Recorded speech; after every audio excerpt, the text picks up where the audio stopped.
d'ailleurs de l'applaudir très fort. Nous sommes en compagnie de Marie Simon, qui est championne du monde des arts sucrés, qui est une pâtissière incroyable, et elle est là en ce dimanche. Vous pourrez lui poser ses questions. Et chère Marie, on est ravis de t'accueillir pour un dessert délicieux aujourd'hui, et rafraîchissant. Merci beaucoup, je suis ravie d'être là, c'est ma première fois à Deauville aussi, donc je suis ravie de découvrir la ville également pour cette occasion, et ravie de vous retrouver ce matin. Bah, nous aussi Marie. Alors on va faire une tarte assez incroyable, citron à la bergamote et puis des feuilles de shiso. Exactement. Moi aujourd'hui je me suis dit c'était l'occasion aussi de vous faire découvrir un dessert que tout le monde connaît, la tarte citron. Je pense que tout le monde en a mangé au moins une fois dans sa vie, on aime ou on n'aime pas.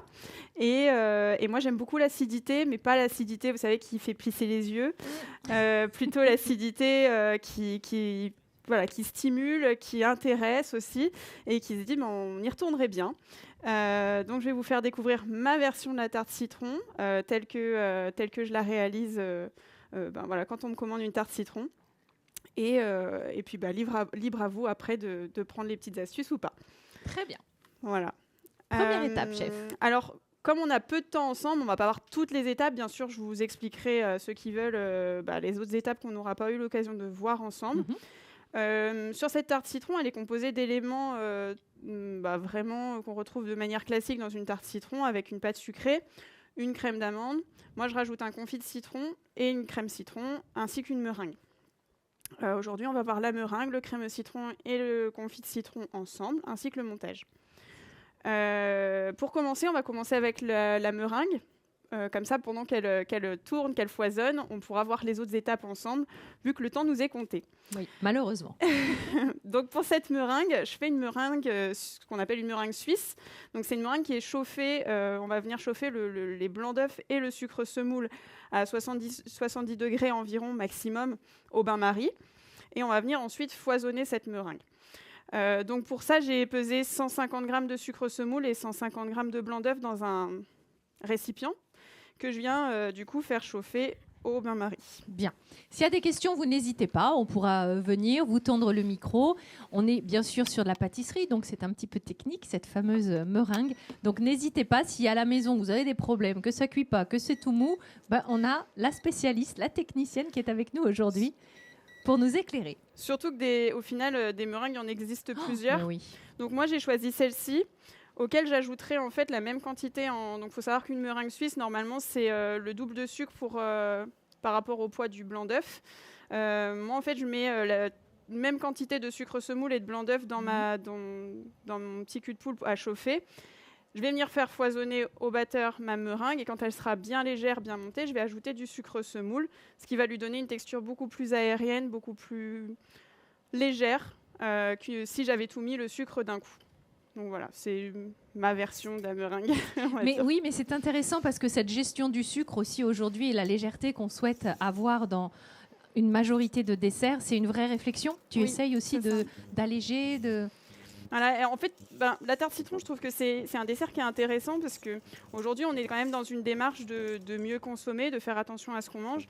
Et c'est au final une pâtisserie qu'on peut réaliser avec des produits qui sont majoritairement français, qu'on retrouve. Les agrumes, on en retrouve dans le sud de la France. Le shiso, vous pouvez... c'est quelque chose qui est très connu dans la cuisine asiatique, mais au final, vous pouvez en cultiver dans votre jardin. Ça reste une feuille. Je ne sais pas si vous voyez ce que c'est que le shiso, mais c'est une feuille qui ressemble à une grosse feuille de menthe, un petit peu. Et voilà, vous pouvez la faire pousser dans votre jardin. Moi, je les congèle, je les coupe et je les congèle pour pouvoir les utiliser toute l'année. Donc, c'est, je trouve, une pâtisserie qu'on peut réaliser de manière très raisonnée, on va dire, avec des valeurs... Avec des valeurs très actuelles, bien qu'il me semble que tu aies appris la pâtisserie avec ta grand-mère. C'est des choses comme ça qui un petit peu remontent à l'enfance, cette passion. Voilà, la tarte citron, soit on en a fait en famille, soit c'est un dessert qu'on a été acheté chez le pâtissier et qu'on aime manger en famille. Donc voilà, c'est soit on est un petit peu pâtissier dans l'âme et on aime bien le faire quand même en famille de manière très traditionnelle, soit on va l'acheter et on le mange en famille. Donc moi, je trouve que c'est un dessert qui est assez intéressant. Oui. Alors, comment ça fonctionne, cette petite chose? Comme ça. Hop. Donc là, ma meringue, elle chauffe. Pendant ce temps-là, je la laisse tranquille. Je vais juste surveiller en fait la température de temps en temps. Il ne faut pas monter au-delà de 70, tout simplement parce qu'au-delà, le blanc d'œuf va cuire. Il a une température de coagulation qui est de 70 degrés. Donc si je vais au-dessus, on va se retrouver avec du blanc d'œuf cuit. C'est pas intéressant. On aura quelques problèmes. Pour la tarte citron. Oui. Pendant ce temps-là, je vais réaliser du coup le crémeux citron. Donc le crémeux citron, c'était important pour moi de vous l'expliquer un peu aujourd'hui, puisque c'est celui qui va apporter un petit peu la typicité de la tarte. Oui. Tout simplement, je pars sur un crémeux citron qui est totalement basique, avec des œufs, du jus de citron, du sucre semoule, du beurre, un petit peu de gélatine. Voilà, on est sur quelque chose qui est entièrement classique. Sauf que moi, je vais remplacer une petite partie de mon jus de citron par un petit peu de jus de bergamote et un tout petit peu de jus de yuzu, qui va venir en fait rafraîchir ce côté citron et parfaitement s'harmoniser avec le shiso. Donc pour ça, j'ai mis mes jus dans une casserole. Je vais ajouter le sucre semoule, les feuilles de shiso, les zestes de citron vert. Je mets vraiment tout ensemble. Pas se prendre la tête. Non. Ça tombe bien, c'est dimanche. On pense toujours que la pâtisserie, c'est compliqué. Alors, il faut être rigoureux sur les pesées, on va dire, parce que ça peut vraiment tout changer. Il faut être rigoureux sur le procédé, mais il y a des procédés qui sont tout à fait très simples. Il ne faut pas aller chercher trop compliqué non plus. Oui, il faut quand même respecter aussi les températures. Oui. On ne met pas un peu de ci, un peu de ça au gré du vent. Il faut savoir lire et écouter, on va dire. Mais à partir du moment où on est discipliné sur la lecture et la réalisation, c'est pas très très compliqué. Et discipliné, je peux vous dire que notre chef l'est, puisqu'elle a fait le concours des meilleurs apprentis de France, voilà, et qu'évidemment, elle l'a remporté. Ben oui. Alors, j'ai pas remporté, j'ai gagné la sélection régionale, donc c'était il y a longtemps, ça me vieillit un peu. Oh bah oui, vachement. On était en 2013. Oui, c'était en 2013. Bah oui, mais ça fait un petit peu de temps quand même. Et j'ai gagné la sélection régionale pour le nord de la France, parce que moi je suis originaire du nord de la France. Oui. Et je suis allée à Toulon pour la finale. Et du coup, j'ai fait voyager mes parents jusque dans le sud de la France pour l'expédition, pour ce premier concours. Et j'ai pas remporté la finale, mais c'est ce qui m'a donné du coup le goût du concours et l'envie d'aller me surpasser sur de la compétition de pâtisserie, on va dire. C'est ça. Voilà. Championne du monde à 23 ans, s'il vous plaît. On peut applaudir cette jeune femme incroyable. Parce que c'est pas évident, les concours. Non. Il y avait un chef, Régis Marcon, qui me disait que lui, ça a été sa meilleure formation, en fait. C'est quand on se mesure aux autres, quand on vient faire des concours, qu'on apprend énormément. Qu'on les gagne pas, finalement, c'est pas le plus important. En fait, ça permet d'aller chercher des compétences qu'on ne va pas chercher dans notre quotidien. Par exemple, dans un concours, il y a forcément souvent l'artistique ou un aspect... Voilà, nous, on fait des jolis gâteaux, des bons gâteaux, c'est sûr. Mais par exemple, une pièce artistique, tous les matins, on ne va pas se dire tiens, je vais faire une pièce artistique pour présenter mon gâteau. Et du coup, c'est vrai que ça permet d'aller chercher des compétences et puis de découvrir des nouvelles astuces et d'aller chercher... Voilà, ça fait des rencontres aussi énormément. Donc moi, c'est un univers que j'aime beaucoup et qui m'a intéressée du coup depuis 2013 et qui m'a permis 10 ans plus tard de me dire allez, pourquoi pas aller chercher plus loin un autre titre, peut-être que je n'aurais pas gagné, mais au moins ça m'aurait apporté autre chose. Oui, tout à fait. Est-ce qu'il y a d'autres concours actuellement en préparation ? Non. Alors là, tout de suite, j'en ai pas prévu d'autres. Simplement parce que j'ai mon entreprise, je suis maman aussi. Oui. Donc c'est vrai que ça prend du temps. Oui. Et puis quand on a fait le concours que j'ai fait, il y en a peu aussi qui se présentent par la suite derrière. D'accord. Et les autres sont des gros challenges, autant personnel que professionnel, et qui demandent beaucoup d'investissement. Et pour l'instant, c'est des mois et des mois de travail, de prépa, on ne peut pas tout concilier. En fait, il faut savoir trouver le bon moment. Oui. Et moi, quand je me suis lancée dans un concours, on m'a toujours dit est-ce que tu te sens prête ? Est-ce que tu es prêt à faire les sacrifices qu'il faut pour aller à ce concours ? Et j'ai toujours été prête à ce moment-là. Oui. Et là, en ce moment, je suis épanouie dans ma vie de maman aussi et j'ai envie d'en profiter. Absolument. On comprend. C'est pas, mesdames. Non, mais c'est important de concilier les deux. En tout cas, moi, c'est important pour moi. Donc, Allez, vous qui nous rejoignez, soyez les bienvenus. Venez vous installer ici. C'est Pâtissart, on est dimanche et on est sur l'espace Pâtisse Live. On est en train de réaliser une tarte au citron, mais pas n'importe laquelle, à la bergamote, aux feuilles de chiso, avec les astuces de Marie qui est avec nous et qui est championne du monde dans sa discipline. Alors pour la meringue qui est presque cuite, Oui. J'ai pas de thermomètre. Oui. Vous pouvez le faire avec un thermomètre à la maison, ça vous rassure. Oui. Moi, la petite astuce, c'est qu'on m'a toujours appris, c'est en fait, il faut que quand vous mettez le doigt, ça vous pique. Bon, pas que ça vous brûle, hein, attention, mais juste que ça vous pique. Et ça pique un petit peu, donc ça veut dire que on appelle ça une cuisson au piqué, en fait, tout simplement, et ça veut dire que la température approximative est presque de 70. D'accord. Donc vous pouvez ensuite la mettre à foisonner. Donc là, je sens que ça commence à piquer un petit peu. Okay. Donc ma meringue va être cuite et je vais pouvoir la mettre au batteur. D'accord. Pendant ce temps-là, je vais cuire mon crémeux citron. Donc vous avez pu voir peut-être sur les images en même temps que j'ai mis du coup mes jus, mon sucre semoule, mes œufs, ma feuille de chiso et mon zeste de citron vert directement dans ma casserole. Et je vais venir cuire tout ça sur le feu. Est-ce qu'il y a des questions sur la meringue? On va la foisonner, on a bien compris le coup de la température, la petite astuce si on n'a pas de thermomètre pour la définir. Donc pour l'instant c'est clair. Très bien. Alors, j'ai pas l'habitude de travailler avec les KitchenAid, mais normalement, ça devrait fonctionner. Pas comme ça, c'est l'autre. Ah non, je laisse pas comme ça. Non, parce qu'il faudrait régler derrière la hauteur, tu vois, du fouet. Oui. Mais du coup, est-ce qu'il va aller... Ouais. Non, parfait. Impec. Donc là, je vais venir... Donc ça, j'ai plus besoin. On attaque directement à vitesse assez importante. Hein. Oui. Alors, pas trop. Oui. Pas pleine balle, parce que sinon, ça va en mettre partout. D'accord. Pas trop doucement non plus, parce qu'on a quand même besoin d'énergie pour que ça vienne incorporer des bulles d'air dans cette meringue. Et là, en fait, on va venir la monter jusqu'à refroidissement quasiment total. D'accord. Voilà. Donc, vous l'oubliez, vous la laissez tourner pendant ce temps-là. Hop. Ah, une question. Je reviens. Tu vas? Très bien. Là-bas. Bonjour. Bonjour. J'aimerais revenir sur le crémeux, s'il vous plaît. J'ai l'impression que vous avez mis de la maïzena, donc c'était juste pour confirmer. Vous avez mis une texture plutôt... Non. Parce que vous avez parlé du sucre semoule. Oui. Mais du coup, j'ai hésité entre... J'avais l'impression que c'était du sucre glace. Non, c'est vraiment du sucre semoule. Voilà, très classique, rien de plus. Juste, j'avais mis mon chiso avec dedans pour l'emporter, en fait. Et lui, comme je le congèle, il rejette de l'humidité. Donc c'est peut-être ce qui, sur les images, en tout cas, donnait l'illusion d'une autre texture. Oui. Mais en tout cas, c'est vraiment du sucre semoule pété classique. Merci beaucoup. Si vous voulez les poids... alors, je suis une mauvaise élève parce que je ne les connais pas par cœur. Oh bah c'est normal avec tout ce qu'il y a. On part sur une base de 300 g de jus. Donc après, vous répartissez votre pourcentage de bergamote et de jus de yuzu comme vous le sentez. Mais sinon, c'est 300 g de jus de citron à la base. Et après, on peut mettre plus ou moins de bergamote. Moi, pour la recette, je mets 100 g de jus de bergamote, 50 g de jus de yuzu et le reste en jus de citron.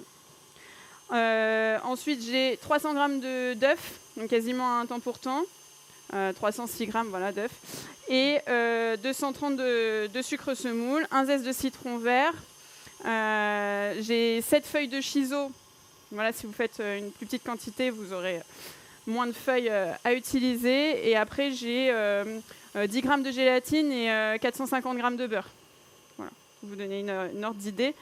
Ça reste des ingrédients qui sont totalement classiques et que vous pouvez retrouver partout. Alors, peut-être la gélatine, si vous avez en feuille, moi j'utilise en poudre. Oui. Donc c'est pour ça que j'ai vraiment du grammage. Vous allez peut-être partir en feuille à la maison.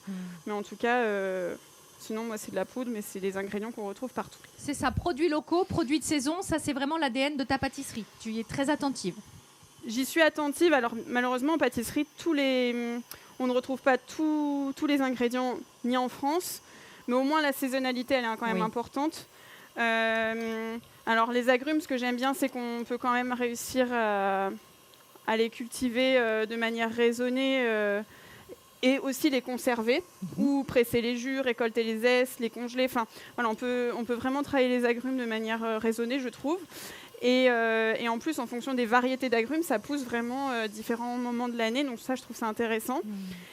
Et après, voilà, il y a des ingrédients comme le chocolat qu'on ne trouvera malheureusement jamais en France. Oui. Donc quand c'est ça, je cherche d'autres valeurs sur les entreprises qui proposent du chocolat pour avoir soit des valeurs sociétales ou des choses qui me tiennent quand même à cœur pour se dire, voilà, j'utilise du chocolat, mais ça vient pas de France, mais il y a quand même des valeurs derrière. Oui, je comprends. Voilà. C'est quand même important. Elle commence à être super, notre meringue, là. Ouais. Donc voilà, c'est assez facile. Elle est quasiment inratable. Je pense que, à moins que vous mettiez un petit peu de jaune d'œuf dedans, là, c'est sûr que ça ne montera pas parce que la meringue n'aime pas le gras. Mais en tout cas, c'est quasiment inratable. Hop. Donc mon crémeux citron, ça va aller très vite à cuire. Oui. Je vais chercher à avoir une bonne ébullition, tout simplement pour que ça vienne cuire mes œufs. Alors déjà dans un questionnement d'hygiène, parce que les œufs sont porteurs quand même de certaines maladies. En les cuisant, on vient détruire toutes ces maladies. Et pas toujours, attention. Mais c'est vraiment pour pasteuriser mes œufs et venir donner de la texture à ma crème. Si je la cuis pas, forcément, elle n'aura pas forcément assez de texture. Donc c'est vraiment dans le but d'apporter de la texture. Et le fait de cuire avec les feuilles, ça va venir vraiment diffuser tous les arômes de la feuille de shiso dans la crème. Parce qu'on aurait pu très bien faire chauffer le jus en premier, venir infuser notre feuille et réaliser un crémeux citron sans mettre les feuilles après. Sauf que moi, je trouve que ça donne pas assez de goût, surtout qu'en plus, moi, je les congèle, donc elles perdent quand même un petit peu de leur arôme.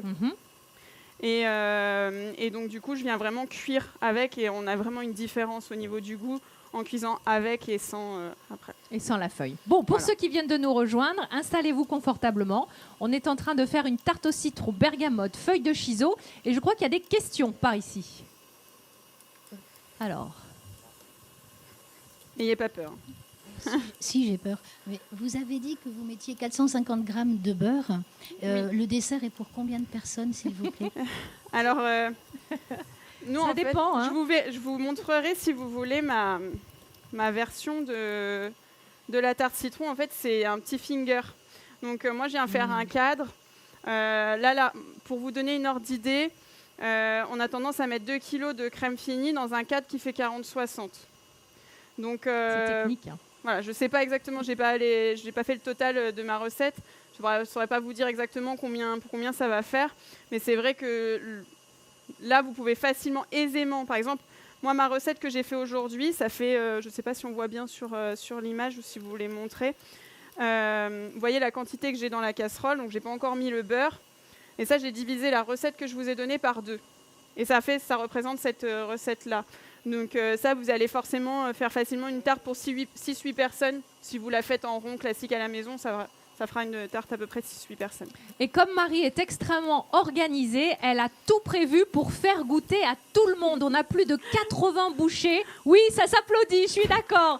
Merci Marie, parce qu'elle n'est pas venue les mains dans les poches, je peux vous dire. Tout est bien préparé et organisé pour que vous passiez un bon moment ici à Pâtissart. Essayez quand même. À Deauville, voilà. Parce que tu viens de Beaune. Oui, c'est ça. On ne l'a pas dit, mais Marie, elle est installée à Beaune. Tu es chef pâtissière. Oui, c'est ça. Moi, j'ai mon entreprise en fait où je réalise toutes les commandes sur mesure pour les clients qui me demandent. Donc, soit les particuliers, je travaille énormément avec des professionnels, les traiteurs, les châteaux, etc. Je fais beaucoup de mariages.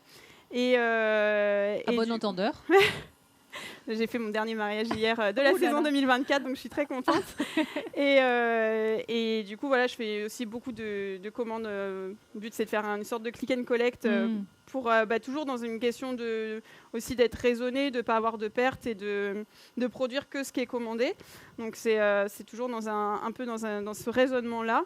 Et en même temps, je suis chef pâtissière dans un restaurant 2 étoiles à Châlons. Donc voilà, ça occupe bien mes journées. Et toujours dans le but de faire découvrir ce que j'aime aussi et avec mes valeurs. Quel est ton dessert signature? Qu'est-ce qu'on peut... Alors, dessert signature, la tarte citron en fait quand même partie parce que c'est un indémodable, elle ne bouge pas. Après, moi, dans ma gamme, j'ai le gâteau, c'est l'absolu. C'est l'entremets en fait, que j'ai réalisé au Mondial des Arts Sucrés en binôme avec Loïc Bézia. Et on avait tout un programme à faire. Et c'est vrai que ce gâteau, je l'ai gardé depuis que je suis arrivée à Beaune. Et c'est devenu un peu un incontournable voilà, que tout le monde me demande. D'accord. Bon. Alors, je ne dis pas que j'ai révolutionné forcément une recette incroyable, hein, mais c'est vrai que comme c'est le gâteau du concours, c'est quelque chose qui plaît et qui tient à cœur aux gens. La tarte au citron, on est quand même sur des classiques. C'est ça aussi ta pâtisserie, c'est des classiques revisités? J'aime beaucoup les classiques parce que je trouve que faire une création, alors c'est une chose, on aime ou on n'aime pas après la création qu'on va venir faire. Mais par contre, un classique, tout le monde a goûté un millefeuille, tout le monde a goûté un éclair au chocolat. Ça nous rappelle tous un bon moment. Alors, ça peut rappeler un bon moment, mais comme un mauvais aussi, si on se loupe. Et c'est vrai que du coup, de proposer sa version du millefeuille, de l'éclair, etc., eh ben, c'est toujours une prise de risque parce que les personnes qui vont déguster auront toujours à un moment une comparaison à faire avec autre chose qu'ils auront goûté ailleurs et se dire j'aime bien, j'aime moins bien. Et du coup, ça, c'est toujours un risque. Alors que si on fait une création, je vais faire une bêtise, moi j'ai un petit gâteau, c'est pamplemousse et thé thé vert à la fleur de jasmin. Voilà, c'est pas quelque chose qu'on va retrouver à côté. Donc du coup, on aime ou on n'aime pas, mais vous pouvez pas comparer avec ailleurs. Absolument. Donc c'est pour ça que j'aime beaucoup les classiques, c'est que c'est une prise de risque, mais si on le fait bien, c'est aussi un rappel à l'enfance qui est quand même indéniable. Oui. Donc mon crémeux, il est cuit. Oui. Donc comme j'ai les feuilles, c'est pas très joli dedans. Donc moi, je vais pas vouloir ça dans ma tarte du tout. Donc du coup, je vais venir simplement le chinoiser pour du coup venir les enlever et les extraire et avoir une texture totalement lisse. Très bien. Il y a des rencontres qui ont été déterminantes dans ton parcours. D'ailleurs, tu t'es engagée assez jeune dans cette voie de la pâtisserie pour ton orientation. Alors, faut savoir que moi, à la base, c'était pas du tout... je me suis pas dit à 6 ans, je veux être pâtissière, et c'était pas une vocation de base. J'ai toujours aimé faire ça en famille, mais j'étais très scolaire, donc je me suis jamais dit ça va être quelque chose que je vais faire de ma vie. Et je voulais faire des dessins animés. Ah oui? Je voulais travailler chez Disney, moi je voulais faire Génial. Je voulais faire des dessins animés. Et en fait, j'habite dans un petit village à la frontière belge. Je sais qu'il y a des Belges pas loin. Ah, les Belges sont avec nous. Et j'habitais dans un tout petit village et franchement, aller faire des études de dessin animé quand on est dans un tout petit village de campagne, et puis ça fait quand même un peu plus de 10 ans, donc il n'y avait pas maintenant tout ce qui est réseaux sociaux, enfin tout ce qu'on avait maintenant. Ça fait un peu vieille fille de parler comme ça, mais pas du tout. Mais c'est la réalité en tout cas. Moi, j'avais pas cette notion de qu'est-ce qui était possible ou non au niveau des études. Et ça me paraissait inaccessible. Et je me suis dit, non, je vais pas faire ça. Et je cherchais vraiment ma voie en seconde, parce qu'on nous le demande, si on veut faire... voilà, qu'est-ce qu'on veut, comment s'orienter en première en lycée général. Et je ne savais pas du tout. Et c'est mes parents qui m'ont dit, mais tu fais tous les week-ends des gâteaux, pourquoi tu fais pas ça? Je dis, oui, c'est vrai. et en fait, comme j'aimais bien l'école, j'ai choisi de faire un lycée hôtelier pour garder la branche scolaire. D'accord. Et c'est ce qui m'a appris un petit peu moi, j'aime beaucoup l'hôtellerie, le côté faire plaisir aux clients, les petites attentions, écouter ce qu'un client veut, ou être sensible en fait à chaque client de manière individuelle. Et de ça, je voulais vraiment faire de la restauration en hôtellerie, etc. Donc, je suis partie faire mon dernier stage d'école chez Cyril Lignac, où j'ai eu la chance de rencontrer Benoît Couvrant, Nicolas Pacello, qui sont des personnes qui m'ont inspirée et vraiment donné envie d'aller chercher plus loin dans le métier de pâtissier. Donc j'ai travaillé 1 an à Paris, et puis après je suis partie dans le sud de la France faire mes classes un peu en saison. Et j'ai travaillé longtemps à l'hôtel du Cap Edenrock aux côtés de Lilian Bonnefoy. Et c'est vraiment quelqu'un qui a une fibre de la pâtisserie qui est exceptionnelle. Et c'est des personnes qui ont été quand même déterminantes dans ma carrière, qui m'ont... C'est ça. Voilà.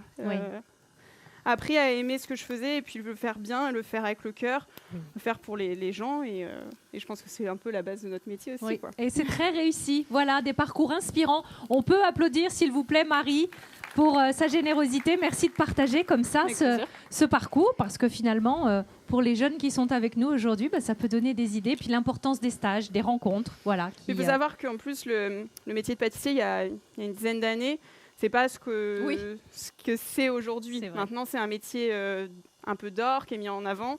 Mais il y a une dizaine d'années, c'était un petit peu le métier qu'on faisait quand on n'était pas bon à l'école. Voilà, c'est ça. Et donc moi, il faut savoir que quand j'étais au lycée, j'étais plutôt assez bonne en maths. Voilà, donc, dans le lycée, tu es bon en maths, tu vas en médecine ou enfin, on va dire des choses comme ça. Et moi, je me reconnaissais pas là-dedans, même si j'adorais ça. Oui. Et quand j'ai dit à ma prof de maths, l'année prochaine, je pars en lycée professionnel faire un bac pro en pâtisserie, elle m'a dit, mais c'est une blague. Ouais. Eh ben non. C'est pas une blague. Pour sa gouverne, il y a beaucoup de maths dans la pâtisserie. Franchement, des conversions, des grammages, des températures, c'est pas ce qui manque. C'est vrai. Et puis, pour moi, il n'y a pas de sous-métier. Non, il y a que de ça de gens. J'ai des parents qui sont artisans et je trouve que c'est des belles valeurs. Et voilà, je viens d'un milieu où mes parents sont artisans et pour autant mon petit frère est médecin. Enfin, il y a des voies totalement différentes et j'admire tous les métiers par ce qu'ils représentent. Mais pour moi, c'est dommage à l'école de définir un élève pour ce qu'il va choisir de faire alors qu'il n'y a pas forcément de sous-métier. Et il faut tous les métiers, parce que sinon on ne vit pas en fait.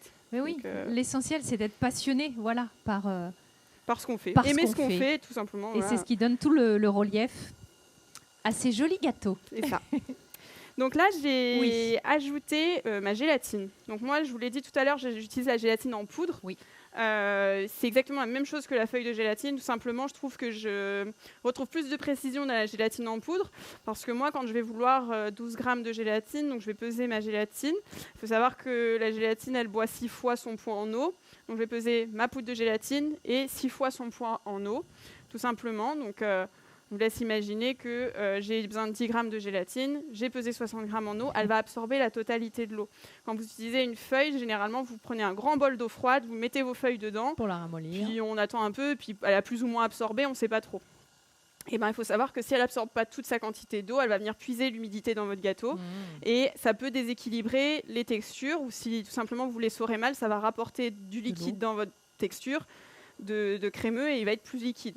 Donc moi, comme je veux pas ça, j'utilise de la poudre, je pèse son eau et comme ça, je peux ajouter la totalité. Je sais qu'elle a absorbé ce poids et j'aurai pas de différence.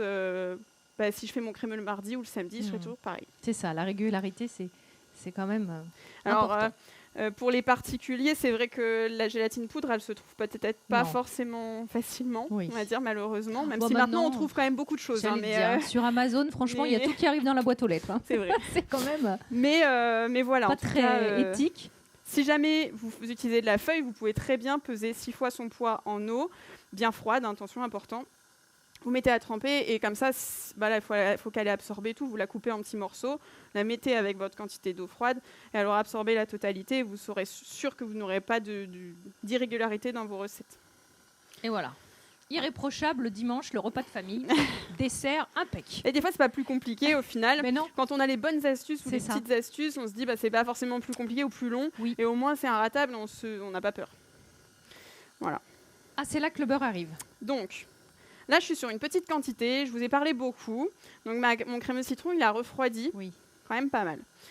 Le beurre, il faut savoir qu'il a un point de fusion. Donc, point de fusion, c'est sa capacité à passer de l'état solide à l'état liquide, qui est aux alentours de 34 degrés, entre 28 et 34. On dit toujours qu'il faut rajouter le beurre dans le crémeux quand il est à 40 degrés. Le crémeux, pas le beurre. Oui. C'est liquide.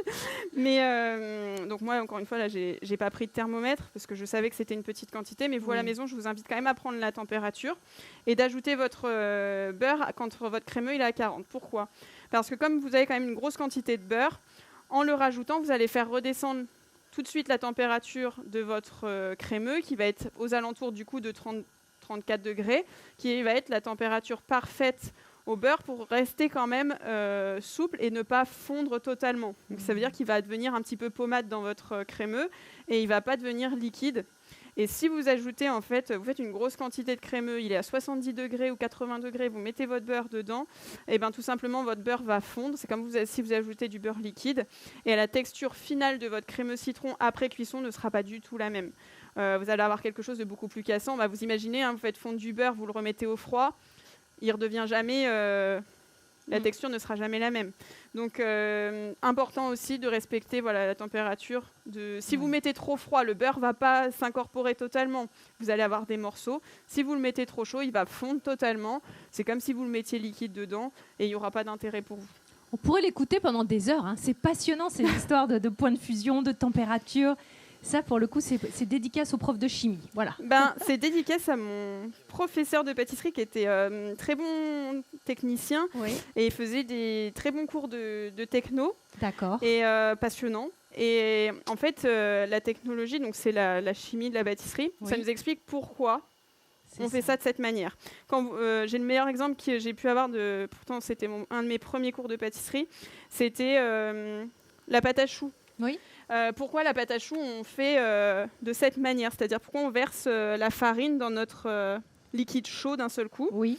Et du coup, pour nous le faire comprendre, il nous fait faire une pâte à choux avec une technique totalement différente. Vous pouvez mettre la farine au début, et on voit que ça marche pas. Oui. Et il nous explique pourquoi en fait on fait ça de cette manière. Franchement, c'est passionnant. Et quand on comprend ça, on se dit oui, c'est pour ça qu'on fait ça comme ça. Voilà. Ah oui, donc là, carrément, au plongeur à soupe, à la girafe. Exactement. Ok. Voilà. Alors là, je vais venir le mixer. Ça, c'est pas banal, d'accord. Et ça va venir en fait émulsionner parfaitement mon crémeux. Donc ajouter le beurre parfaitement dans mon crémeux, l'incorporer de manière totale et être sûr qu'il n'y aura plus de grains de beurre. Et réaliser une texture très, très crémeuse, très fondante. C'est vraiment le beurre qui va venir donner cette texture très crémeuse au crémeux citron, quoi. Incroyable. Bon, est-ce qu'il y a des questions sur tout ce qu'on vient d'évoquer ensemble, tout ce qu'on vient de développer? Alors, on va venir vous voir au rang C. Concernant le beurre, on rajoute du beurre froid? Oui, tout à fait. D'accord. Bon là, voilà, aujourd'hui, je l'avais sorti un petit peu avant, il avait ramolli un petit peu. Mais sinon, vous le rajoutez, sorti de frigo, vous coupez. Voilà. D'accord, merci. Ça n'a pas d'impact. Je suis arrivée il n'y a pas longtemps et j'ai pas vu la recette de meringue. Est-ce que vous pourrez la répéter, s'il vous plaît?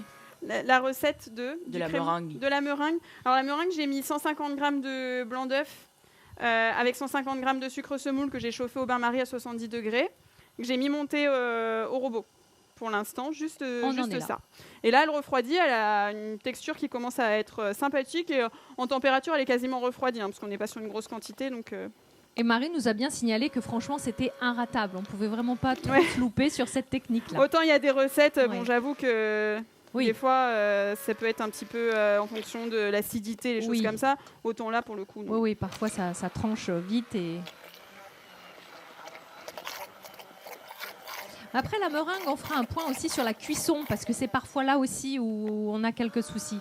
Alors, ce qui est bien, c'est qu'avec celle-ci de meringue, vous pouvez faire plusieurs cuissons, soit la passer au four, soit la brûler au chalumeau.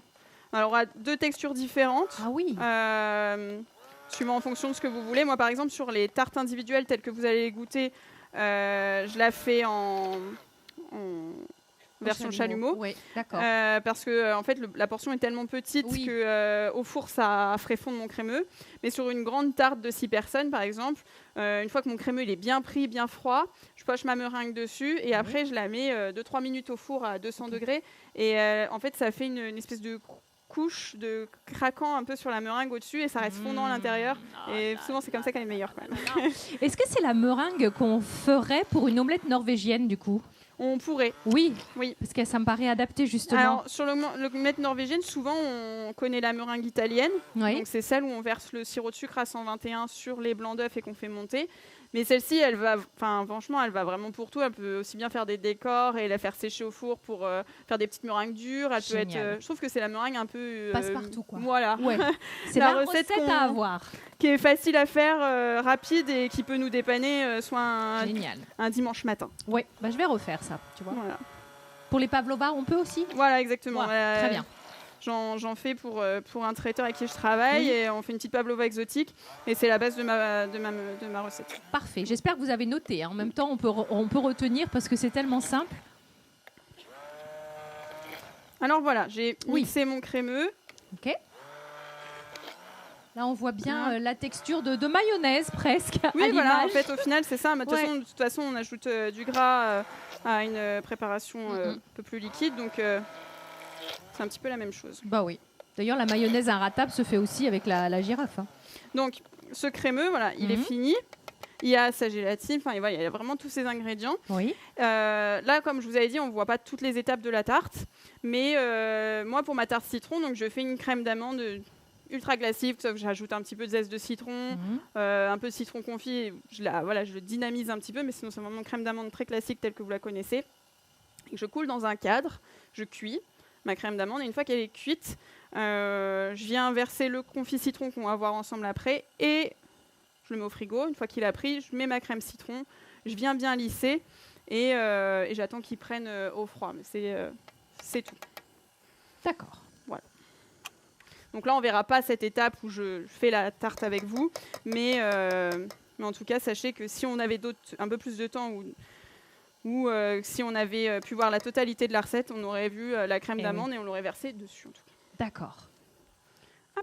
C'est vrai que ça passe vite quand on est bien accompagné. Je sais même pas si je suis dans les temps. Eh ben, on n'est pas si mal. On est à 35 minutes. Ça va. Sur ça va. 45. Et on a quasiment fini. Oui, et puis on en a raconté des choses. Oui. Donc mon crémeux, on fait de la télé, je le mets au frigo, il va ressortir en tarte citron. Ah, j'adore. Si ça pouvait marcher comme ça dans la vraie vie. C'est quand même pas mal, hein. Ah ouais, c'est chouette. Voilà. Et pour continuer et finir, du coup, oui, on va faire du coup notre confit citron. Alors, il faut savoir que le confit citron, il y a beaucoup de recettes qui existent. On peut très bien prendre du jus de citron qu'on vient ajouter de la pectine et du sucre. À peu près 24 grammes de pectine au kilo de jus pour avoir une bonne texture. Moi, j'ai ajouté en fait de la pâte de citron confit. Alors, le citron confit, c'est juste les écorces du citron. Je vais blanchir 3 fois. Donc, blanchir, c'est mettre les écorces dans de l'eau froide, venir porter à ébullition. Et ça, je l'ai réalisé 3 fois, ça vient enlever l'amertume du citron. Et une fois que j'ai fait ça, je récupère mes citrons, je les mets dans de l'eau avec du sucre. Alors, vous dire une proportion, à peu près 1 kg d'eau pour 625 grammes de sucre. Et je vais venir à feu doux les laisser tranquilles. Et ils vont venir, en fait, le sirop va venir se concentrer et épaissir autour de mes citrons. Et une fois qu'ils sont bien confits, qu'ils sont très fondants, je vais enlever s'il reste beaucoup de sirop, j'enlève l'excédent et je vais le mixer. Tout simplement, ça va nous donner une pâte de citron confit. Vous savez, comme on peut retrouver quand vous mangez une orangette, c'est de l'orange confite, là voilà, la même chose. Et moi, je trouve ça intéressant d'avoir un petit peu ce côté confit du citron. Et j'ai ajouté du jus de citron aussi également. Et tout simplement, je vais mettre de la gélatine poudre hydratée, donc dans mon citron confit, mon jus de citron. Voilà, je vais venir chauffer ça dans une casserole et puis c'est tout. Et puis c'est tout. Bah, c'est déjà pas mal, hein, honnêtement. Non, mais c'est assez simple en fait. C'est juste la pâte de citron confit avec du jus de citron qui est gélifiée avec de la gélatine. Ça donne. En fait, il y a le sucre du confit de citron qui donne déjà de la tenue. Je rajoute un peu de jus de citron pour la texture et la gélatine pour que ça se tienne parfaitement. Voilà. Fastoche, non?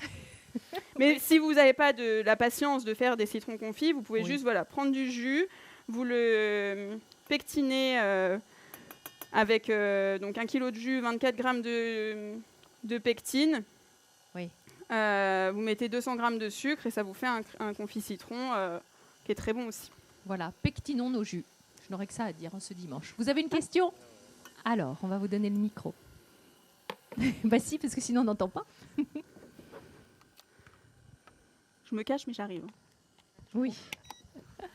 C'était pour voir s'il y avait possibilité de retrouver la recette complète sur réseaux sociaux ou... Alors, moi, je l'ai envoyée au salon, la recette. Alors, je ne sais pas si après, elle est divulguée. Ok, ça marche, merci. On fera passer le message ou de la publier sur Instagram ou...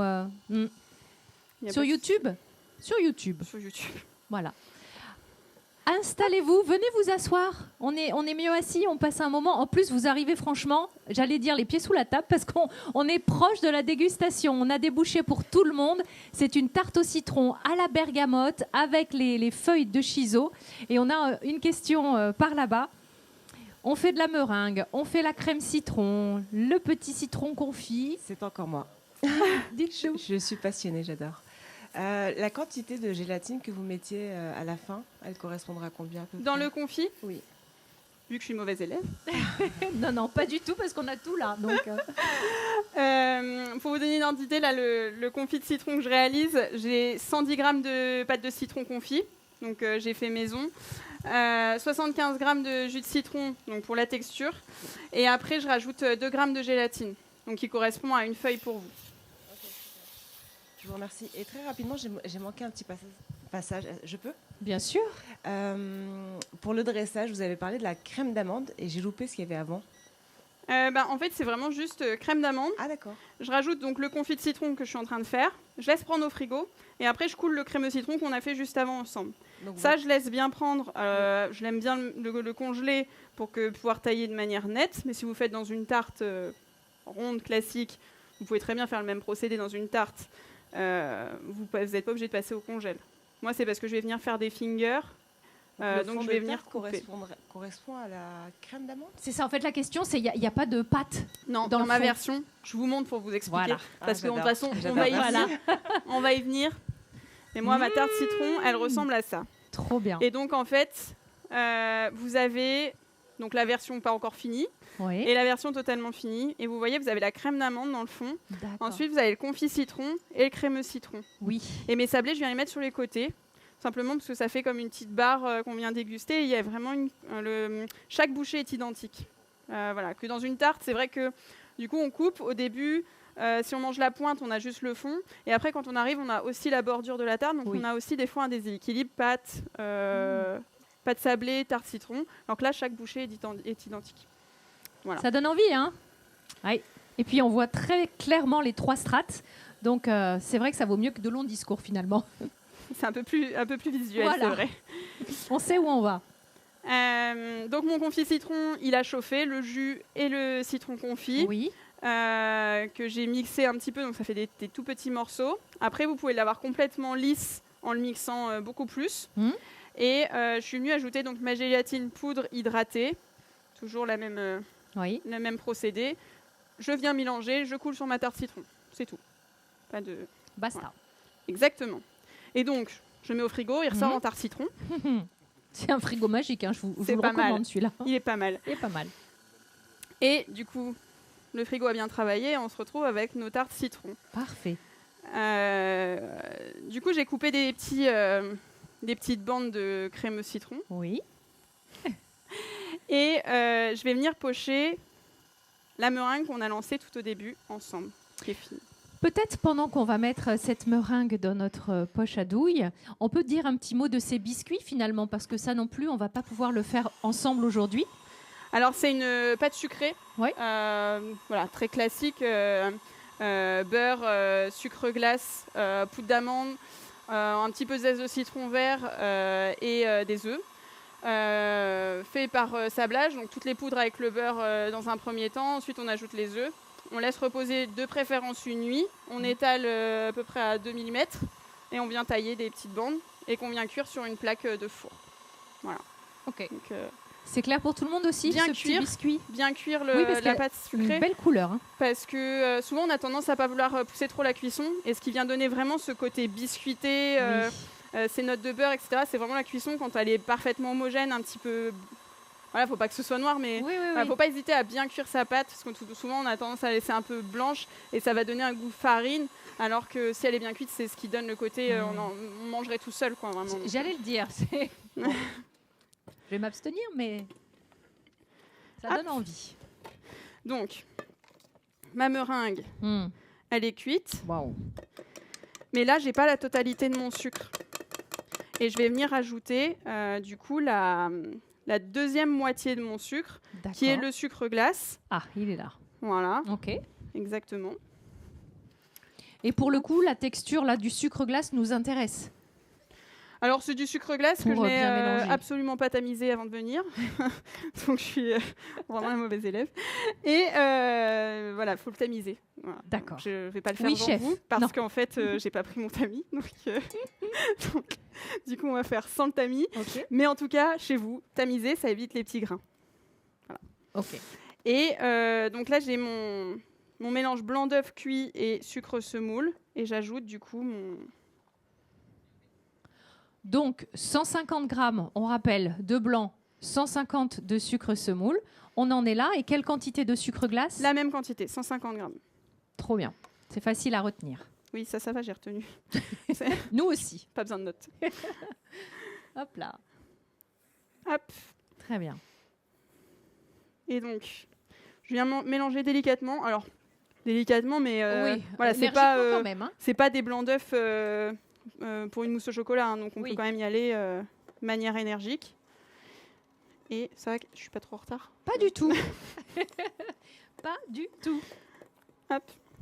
Et en fait, de rajouter encore ce sucre, ça va venir donc épaissir encore un Oui. petit peu ma meringue. C'est pour ça qu'il faut quand même qu'elle ait une belle texture, Oui. mais qu'elle reste quand même assez fondante. En fait, grâce à cette texture, on va pouvoir lui donner la forme qui nous intéresse. C'est ça qui est Exactement. chouette. Elle est, Si elle est- modelable. En fait, si on la cuit pas assez, Oui. si on va pas à ces 65 degrés, 70, elle va pas être assez ferme. Oui. Et quand on va la pocher, elle va couler. Et voilà. Donc si on la cuit trop, ça fait du blanc d'œuf. Mais si on la cuit pas assez, pour le coup, elle aura pas de texture, pas la texture ferme. Dites-nous. Encore moi. Je profite pleinement de votre présence. Je suis là pour ça. Ben oui, c'est chouette. Alors, concernant la meringue, Oui. vous avez dit plein de choses intéressantes tout à l'heure que j'ai appris. Oui. Qu'on pouvait la faire cuire, Oui. qu'on la passer au four, j'ignorais, mais alors c'est combien de temps? Alors, si par exemple je prends cette meringue, je la poche sur une tarte de 8 personnes par exemple, je mets mon four à 200 degrés, je mets ma tarte à peu près 3 minutes au four. En fonction du four, si jamais il est vraiment très fort, vous ne pouvez pas régler la ventilation ou quoi, je vous conseille, c'est vous l'éteignez. Vous mettez votre four, vous le préchauffez à 200-220 degrés, vous mettez votre tarte dedans, vous l'éteignez, la chaleur du four va saisir la meringue, mais vraiment sur le dessus. Et une fois qu'elle commence à légèrement blondir, hop, vous ressortez la tarte.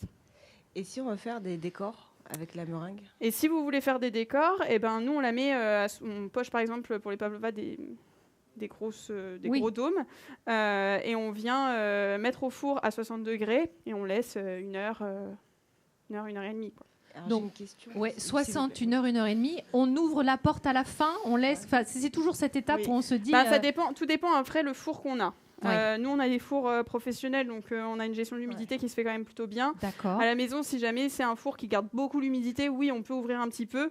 Normalement, il n'y a pas besoin. Mais voilà, Ok. je dis toujours, il faut faire attention au matériel qu'on a, parce que moi, je donne des astuces par rapport au matériel que j'ai. Mais oui. Et c'est vrai que des fois, on peut toujours être surpris à la maison de la façon, c'est un vieux four. Enfin voilà, c'est toujours un petit peu tendancieux, quoi. Et une question qui m'intrigue, alors quelle est la différence avec la meringue française quant au résultat final? Alors la meringue française, en général, on va avoir une meringue que, vous savez, souvent dans les pâtisseries, on va retrouver une meringue vendue au détail, etc. Mais ça va être souvent en meringue française. C'est une meringue qui est quand même plutôt ferme, même à cœur, généralement assez cassante. Moi, cette meringue-là, elle reste quand même assez fondante à cœur. C'est pour ça que j'utilise quand même pour les pavlovas. Et je peux l'utiliser également pour le chalumeau, sans faire une meringue italienne que je trouve des fois un peu sucrée et très élastique. Enfin voilà, je suis moins fan de la texture, en tout cas de la meringue italienne. Ouais, je crois qu'on va tous l'adopter, cette recette de meringue, hein. Elle nous paraît accessible en tout cas. Oui. Est-ce qu'il y a d'autres questions? Profitons d'avoir notre mari. On est sur la fin en plus, donc Ouais. allez. Tout à fait. Quand vous dites Alors. que vous cuisez vos pavlovas à 60 degrés, c'est pas un peu peu? Alors, si vous cuisez, c'est où là? Si vous cuisez plus vous allez cuire fort votre meringue, Oui. plus elle va risquer de craquer ou de brunir. Oui, mais comme là, vous avez dit, quand vous avez fait votre bain-marie, vous avez dit que les blancs d'œufs cuisaient à au-delà de 70 degrés. Donc c'est ça que j'ai un peu du mal à... Ouais, mais comme là ils sont transformés au Oui. final, ils vont pas réagir de la même manière. Ok. En fait, donc le but c'est de sécher cette meringue et Ouais. c'est pas forcément De d'avoir cuire. une cuisson. Non, voilà. Donc quand on est pressé, nous on la met à 90, mais avoir tendance à craquer ou à brunir et elle va sécher plus à cœur et c'est pas forcément ce qu'on recherche. Donc voilà, entre 60-70 degrés, mais longtemps. Et comme ça en fait elle sèche, elle reste fondante à cœur et elle va pas craquer. On va pas se retrouver avec une meringue, vous savez, souvent des fois dans le four elles viennent fissurer. Mais oui, c'est Et ça. c'est dû au fait que comme la cuisson elle est très rapide, Tout simplement, ça cuit l'extérieur. L'intérieur cuit pas encore. Ça veut du coup, au bout d'un moment, sortir, un peu comme le phénomène de la madeleine, où d'un seul coup, on se retrouve avec la bosse. Là, c'est pareil, on va se retrouver avec le blanc d'œuf intérieur qui va vouloir sortir. C'est ça aussi qui fait craquer. Donc plutôt une cuisson douce qui va venir... Au moins 1 heure, 1h30, on a dit. Ouais, bien facile, ouais. Souvent, nous, on les met au four, on les oublie un peu, on les laisse tranquilles. Et il faut avoir ce temps-là nécessaire à une belle cuisson, en tout cas de la meringue. Si vous êtes pressé, vous mettez à 80-90 et vous aurez une couleur un peu plus foncée. Alors, une autre question dans le fond. Oui, bonjour. Bonjour. C'est deux questions. La première, à quelle heure se passe la dégustation? Parce que j'ai 2 petits novices qui vont faire de la cuisine à midi à côté. Là, juste D'accord, après. pratico-pratique. Voilà. Très bien. Juste après. Ok. C'est maintenant. Oui, voilà. Formidable. Oui. Et deuxième question, parce que je suis plutôt novice, est-ce qu'on peut faire des belles meringues avec un batteur à la main ou le batteur électrique est capital?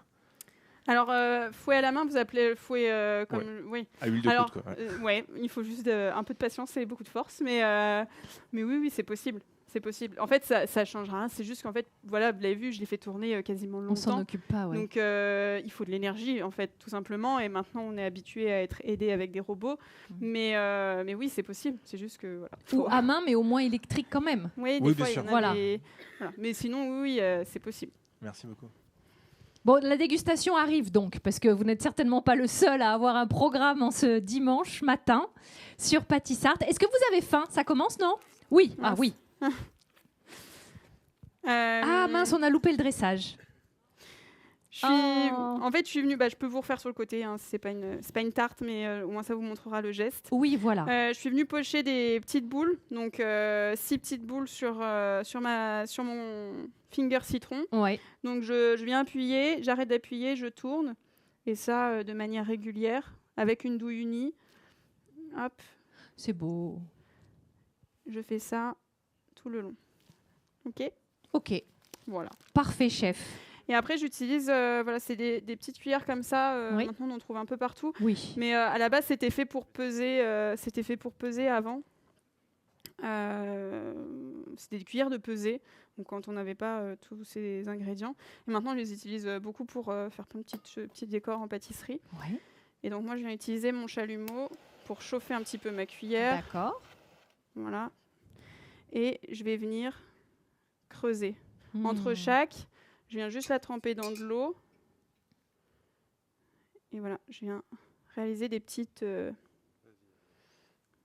Si je trempe pas dans l'eau, ça va coller au bout d'un moment. Mhm. Donc... Et ça n'a pas vocation à être garni, ce petit creux. Alors si, moi Ah. j'ai préparé un petit gel citron pour le décor. Mais on n'est pas obligé de les garnir. C'est Oui. vraiment, moi, voilà, c'est mon style. Oui. On pourrait ne même pas de faire ce petit geste. Hein. C'est après la créativité et les goûts de chacun. Mais on aime bien. Moi, je fais ça parce que j'aime bien. Je trouve Ben c'est oui. joli.